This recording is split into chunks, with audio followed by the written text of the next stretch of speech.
London may not be on the sea, but it rules the waves, at least as far as this building is concerned.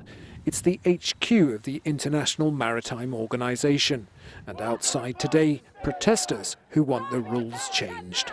Climate action now! We want shipping to clean up its act. We want less pollution released out at sea.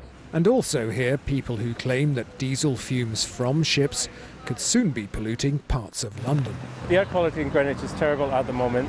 They're planning to build a cruise terminal very close to shore. For 20 years, Laura has lived in an 18th century seafarer's house with a view over the river.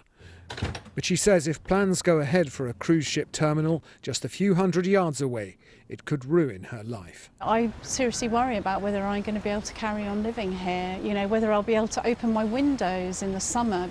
And across the river on the Isle of Dogs, Ralph is another unhappy local resident. I was an asthma sufferer. Many people are going to suffer from these fumes that are coming in this direction. When the plan was approved, Greenwich Council said it would boost tourism, and City Hall said the ships would burn low-sulphur fuel in port, resulting in a 97% cut in emissions. But locals want a power supply built to the ships so they can turn their engines off.